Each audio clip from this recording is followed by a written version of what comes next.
This is Nick. This is Jack. It's Tuesday, T-Boy, Tuesday, October 10th, and today's pod is the best one yet. It's a T-Boy. Yesterday, investors shook off the new war that's happening in the Middle East. Stocks surprisingly rose despite our first story. Jack, what's our first story for today's show? Israel has officially turned from defense to offense in its war against Hamas. So Jack and I are looking at the biggest of all economic punishments, the siege. For our second story, America's biggest potato producer just gave us a new stat. We call it the French Fry Index. Because Yetis, there is a relationship between your French fry order and economic health. And our third and final story, it's the biggest venture-backed deal of the year, and it's a parking garage. A parking garage. So Jack and I are looking at the unicorn of parking lots. But Yetis, before we hit that wonderful mix of stories. Wonderful mix of stories, Jack. Yetis, if you're applying for a job right now, we know what you're doing. You're networking, you're interviewing, you're handshaking, and you're lying. Because get this, Yetis, according to a survey by Resume Lab, 70% of U.S. workers have lied on their resumes. 70% of us are listing lies like they're bullet points, Jack. For instance, that job title you put on there, Senior Executive Busboy. Oh, the work experience you slipped in there, Jack? Did you add an extra year or two on I'm that sorry, thing? was your GPA a 3.4 or a 4.3? I don't remember, frankly. But here's the wildest part, guys. The more educated the worker, the more we lie on our resumes. For workers with a master's degree, 80% of them lied on their resumes. So let me get this straight. The smarter you got at school, The more you lied about that school? now, Yetis, it's just Nick and Jay. It's just us. We've all done a little rounding up on the old job application. We've all whipped out the old thesaurus for a couple of, For example, you don't complete a project. No, you proactively conceptualized, navigated, and managed that project. We've all said we're proficient in Spanish. Because you successfully ordered a taco once and you happen to know the lyrics to Shakira. One time you ran a 3-mile jog on the weekend. You were proud of it. Boom, Jack, that is a passion for long distance running if I've ever seen one. And have you ever read a resume where you weren't fluent in Microsoft Office? I mean, I'm pretty sure the entire all of us is fluent in that office, Jack. Because you double-spaced your English essay one time to hit 5 pages long. Boom, proficient in Microsoft Word. So Yetis, what's the one old resume embellishment that you're willing to share publicly? Besties, what is the one accomplishment that you may have exaggerated? Because sometimes you just have to round up. Jack, let's hit our 4 stories. 15 years before this song, 2 boys from the Northeast met in a dorm. They had an idea that caused a cultural storm. It's the best one yet, but the best is the norm. Jack, Nick, that's it. I don't even think they need to practice. 50%, that's a fat tip. T-Boy City on your at-list. If you know, you know, cause we ready to go. We can't wait no more, so just start the show. Start the show. For our first story, after the weekend terrorist attacks, Israel just hit Gaza with the biggest economic punishment there is. A siege. As we're recording this, more people are being killed in Israel and the Gaza Strip. Israel suffered a truly horrific terrorist attack with at least 800 people dead. This is Israel's Pearl Harbor. And the culprits of this? It's Hamas. More on them in a second, but let's keep going, Jack. This conflict between Israel and Palestine goes back decades. It's extremely complicated, and we can't cover that whole story in this story. Now, the latest news Tuesday is a siege, which is economic warfare. But Jack and I want to start with the setting. And the setting is the Gaza Strip. It's one of the most mentioned places in the world, but it's actually pretty hard to describe. If you want to start simply on it, you can look on Google Maps, and this actually says a lot. The Gaza Strip is a piece of land in southern Israel on the Mediterranean coast, 140 square miles. It's about the size of Washington, D.C., but Google marks the border it has with Israel with a dotted line. And the reason they do that is because the Gaza Strip does not have a typical border. The Gaza Strip is part of the state of Palestine. The other part of Palestine is the West Bank. And that's because when Israel won statehood, Palestinians got pushed into 2 sides, either the West Bank side or the Gaza Strip side. So the Gaza Strip, it's tiny physically, but it's got a huge population. 2 million people actually fit into the Gaza Strip. And the government of those 2 million people? It's Hamas. Hamas, labeled by Israel and the United States as a terrorist organization. This terrorist organization also governs those 2 million people in the Gaza Strip. This is where we have to make an important distinction. Hamas is not Palestine. Hamas is the terrorist group in charge of part of Palestine, and Hamas's goal has been to eliminate Israel. Now, we should also point out there have been no elections for the past 15 years in the Gaza Strip. But Hamas is in charge, and Hamas wants to wipe out Israel. So Israel treats Hamas as their enemy, which is why they've blockaded the entire Gaza Strip. Exactly. Israel controls what gets in and what gets out of Hamas's territory with a border wall and highly militarized checkpoints. Now, Human Rights Watch calls the Gaza Strip an open-air prison. And the reason they call it that is because Palestinian people can move freely within the Gaza Strip, but they can't leave the Gaza Strip. They can't even get over to the West Bank to visit their fellow Palestinians. Gaza is not allowed to build an airport, a seaport. Israel controls the entry and the exit of goods and people. You might be asking, why is the blockade so intense? Well, it's because Hamas, who runs Gaza, has a history of violence against Israelis. Like we said, their goal has been to eliminate Israel. And this weekend's attacks are not the first time Hamas has fired rockets into Israel. But it was the worst one, with gruesome consequences to innocent human life on the Israeli side. Like we said, that surprise attack was Israel's Pearl Harbor. And it's been tough to see the more information that comes out. So, Jack, what's the takeaway for our buddies who are everyone trying to figure out what's happening in the Gaza Strip? Israel just declared the ultimate economic punishment, a siege. Yetis, Jack and I mentioned that Israel controls what gets in and what gets out of the Gaza Strip with a blockade. But on Monday, Israel escalated the blockade to a siege. With the blockade, Israel severely limited what could get in and what could get out. That hamstringed the Gaza economy. But with a complete siege, it will completely cut off supplies from the outside. So to disarm Hamas, Israel will allow no electricity, no food, no water, no fuel into the Gaza Strip right now. That means many innocent Palestinians will suffer too. They could even starve with those conditions. But Israel says this is war. They already lost 800 people in a horrible way, and 2,400 have been wounded. Israel says it has no choice but to cripple the Gaza Strip to protect itself from more terror. That's why Israel's first phase of retaliation against Hamas is economic warfare. It's a siege. For our second story, when restaurants ask you, would you like fries with that? One company is tracking your answers. Introducing the French Fry Index. It's the latest econ data you need to know. Jack, we've been waiting 5 years to cover the state of Idaho on this podcast. I've been waiting 5 years to go there. I've never been. Have you? Should we expense a T-Boy trip to Idaho? Is that what you're telling me? I want to see that blue turf. I want to see the valley that's sunny. I want to see that sliver of Yellowstone National Park that crept into the state of Idaho.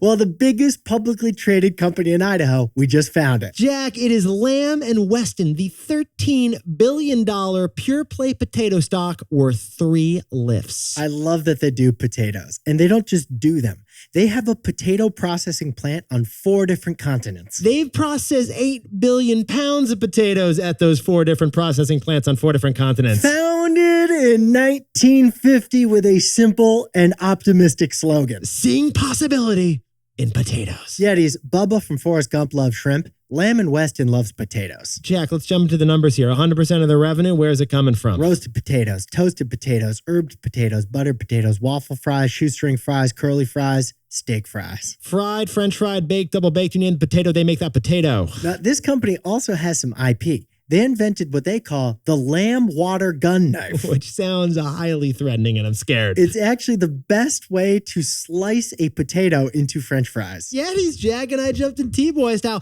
Every fast food restaurant we could find is using a potato slicer and a potato from Lamb Weston. In fact, 10% of Lamb Weston sales went directly to America's McDonald's restaurants. Yetis, if you're eating French fries, you're eating a Lamb Weston fry. This is the only stock we've ever researched whose investor relations page has a list of recipes. It does. Jack, did you see the CFO's favorite potato recipe, by the way? No, I didn't. He says his favorite is, I got it right here, it's a dessert of cinnamon sweet potato mousse. Potato dessert? Only in Idaho. And business, how's it looking for this $13 billion potato company, Jack? Sales jumped 48% last quarter to $1.6 billion, and profits are at an all-time high. But Yetis, here's what Jack and I found fascinating about America's biggest potato company. One specific statistic from Lamb Weston that is just wild. It's called the fry attachment rate. Jack, could you define the fry attachment rate for us? What percent of fast food orders included fries? Jack, could you translate the fry attachment rate for us? When they ask you at McDonald's, do you want fries with that? Did you say yes or did you say no? Darlene, I'll take the curly ones. Here's the news, Yetis. America's biggest potato and French fry company just said that the fry attachment rate is holding steady at record high levels. I mean, Jack, that's not all, though. You got to go all in on this. What else did they say? The percent of diners adding fries is well above pre-pandemic levels still today. Now, besties, Jack and I were curious. We didn't totally trust them on the fry attachment rate, so we double-checked their numbers. We cross-referenced what Lamb Weston said with McDonald's. And McDonald's confirms it. We are supersizing our fries at record levels. Back in April, they had an earnings call. McDonald's indicated that Americans are ordering more fries with their Big Macs. Burger and fries. Fried chicken and fries. Fries with tater tots. And a side of fries. Yetis, the fry attachment rate for American diners is rockingly high right now. And that is why Lamb Weston stock jumped 9% last week. But you know what? There's actually more to this story. Smells like our takeaway. It does, Jack. So, Jack, what's the takeaway for our buddies over at Lamb Weston? The best way to measure consumer confidence, it's whether you ordered fries or not. Yetis, funny thing, that fry attachment rate we just told you about, it's actually a sign of broader consumer confidence. Because saying yes to fries is like saying yes to buying lipstick. It's a little splurge for yourself. You don't treat yourself unless you got a good paycheck and some good vibes, then you're getting fries. Traditionally, though, economists measure consumer confidence different. They measure it by simply asking them. Traditionally, they would say, hey, are you confident in the economy? And what's the problem with that question, Jack? That question has become politicized. So instead, whether or not you order French fries is the better economic signal. Let's call it the French fry index. Because the purest way to measure consumer confidence, it's actually with this one fantastic question. Would you like fries with that? For our third and final story, a parking garage startup just raised $1.7 billion for completely frictionless parking garages. The only thing standing between you and heavenly parking is a Lord. But Jack, all year long, we've been talking about how there's like hardly any venture investment going on. But there's one territory venture capital just wrote a huge check for. Yetis, the biggest venture capital-backed acquisition of the year. It's parking garages. Enter Metropolis. This is the AI-powered parking garage startup that just raised a whopping $1.7 billion. This is wild. This parking software company is using the $1.7 billion to buy physical parking spaces across the country. Metropolis is buying 3,300 physical parking garages across America. We saw the news and Jack and I we sat down, stood up, and put the car in park again. Jack, what is going on here? Why does venture capital want to put their money in parking garages? Because parking spaces, besties, are real estate. They're boring real estate, but they're real estate for your car. And nothing brings in the cash like real estate, does it, Jack? Parking as a service. It's been around for centuries. Hey, Andreessen Horowitz, you may want to get the valet. But Yetis, before we go further, let's admit what we're all thinking. And parking spaces, it's also the most frustrating form of real estate, isn't it, Jack? We all know the literal pain on your ribs as you try to pay for parking. Yeah, the check-in, check-out with the gate and the guard, it is awkward, it is awful. You can't drive further because there's an arm in the way of your car. So you search for your tickets. Where did I put that ticket? Oh, then you got to pull out your credit card. They don't take Amex? They don't take Amex, honey, I'm sorry. And then you realize you didn't park close enough to the machine, so you have to awkwardly open the door a little and stick your torso out the window. I resubmitted it. Can you turn it off and turn it back on? Meanwhile, it's freezing out. Your fingers are numb by this point. Oh, and guess what? They don't have change for a 20. Yetis, getting into and then out of a parking garage is one of the clunkiest consumer experiences that we have today. It's full of friction. So Metropolis uses a system of cameras to track your car. They get the spot, they get the timing, and they capture your license plate. They know when you entered, they know what your car is, and they know when you leave. So this is the wild thing. You can just drive out of the garage. No gate, no guard, no drama. You know that Amazon hand-free just walk out technology at grocery stores? I know exactly what you're describing here. You go into the store and you walk out. You never take out your wallet. You never have to pay. Metropolis is that but for cars in garages. Okay, another example here, Yetis. You know the Easy Pass or Fast Pass that you use instead of doing a toll these days? If we can drive into and then off a bridge without stopping, why can't we do it with parking lots? So what this tech is doing is eliminating the friction of parking. And as Jack and I have always said, the goal of tech is to eliminate friction. Now, as a driver who parks sometimes, this sounds like a no-brainer. Why doesn't every garage have this technology? Besties, Jack and I are sitting here wondering, how has frictionless parking not been around already? And why do you park in a driveway but drive in the parkway? Well, I don't know the answer to that, Jack, but we do have the answer to the first two questions, and that is our takeaway. So, Jack, what's the takeaway for our buddies over at Metropolis? Innovations are slowest in a lured industry. Yetis, in order for Metropolis to scale beyond their own garages, they must convince other garage owners to adopt the technology. But since parking lots are some of the most profitable real estate, there's no incentive for garage owners to switch. Because parking lot landlords aren't in a competitive industry that's fighting for your customer love. And that's key, Yetis. Parking garages, it's a landlord industry. A landlord industry. It's got big profits, big demand, and undifferentiated competition. So Metropolis's beautiful, frictionless parking, it sounds like a dream for drivers, but it may not get broadly adopted by the garage owners. Because landlords don't ask what's best for a customer, they ask what's best for themselves. Because the parking garage industry is a lord industry. And no one's slower to adopt innovation than a lord.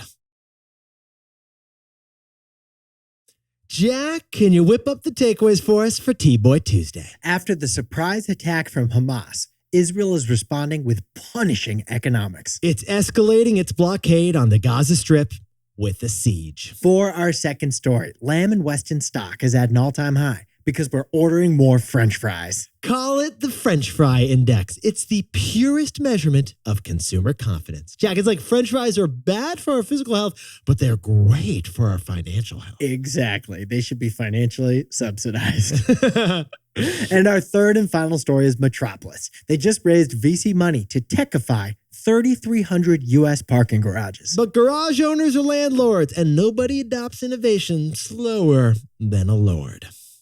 But Yetis, this pod's not over yet. Here's what else you need to know today. First, Birkenstock, the 249-year-old shoe company, is going public on Wednesday this week. We're planning to cover that IPO with clogs on our feet. And clogs in our hearts. And second, Harvard professor Claudia Golden just became the first woman to win a Nobel Prize in economics solo. Her research identified the structural differences that create pay gaps between men and women. And finally, it's official. SNL returns this weekend for its first show since the writer's strike. The host? Pete Davidson. The musical guest?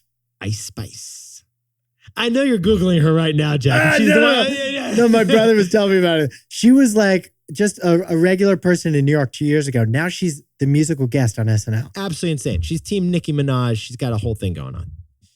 Now, time for the best fact yet. This one sent in by Jason Geiger from lovely Buffalo, New York. I love the city of Buffalo, New York. And you know what? They didn't just invent buffalo sauce and the buffalo wing. Apparently, Buffalo's behind all the food innovations you're enjoying on a carbo-loaded evening, Jack. They kind of invented the donut, too. Get this, Yetis. The original glazed Krispy Kreme donut, which is fantastic, was created upstate in Buffalo, New York. By a man named Frederick Meyer, a Ukrainian immigrant who started Freddy's Donuts in 1924. He only had a 9th grade education, but he designed and patented the first donut machinery that has become the standard donut machinery. He eventually sold that patent to Krispy Kreme. And the rest is glazed. Literally. Yetis, you look fantastic for T-Boy Tuesday. And remember, if you've ever rounded up on the old CV resume, maybe let us know. We'd be curious what you did on that one. Says here you have a passion for Marvel films. Actually, that's not rounding up. That's probably honest. Senior Executive VP of the Interns? That's interesting. Wine Salesman of the Year at the Olive Garden? You know it was just a month for me, right, Nick? Interesting. Sell a lot of Cabernet in August, do you guys? Yetis, hit us up at T-Boy-Pod. It's a safe space. You can just let us know what you exaggerate. #roundup resumes. Send it our way. If you know, oh, you know. Jack and I will see you tomorrow.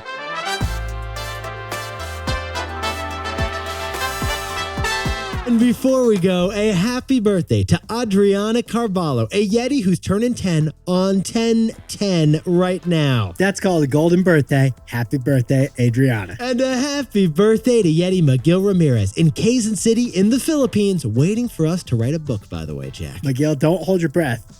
But we are working on it. Yeah, we're working on it. And happy birthday to John Gustafson in Omaha, Nebraska. And Cody Rhodes is celebrating a birthday over in Germany. Jack, hit him up. Send him some recs. Oh, yeah. And happy birthday to Alex Lord in Washington, D.C. And a happy 13th birthday to Alex Faye. And 10th birthday to Lucas Faye, now twin Yetis in Raynham, Massachusetts. Just outside Boston. And happy 2 years together to Joel Cranmer and Madison Cranmer Crawl. Celebrating with their cat named Hot Dog in New Jersey.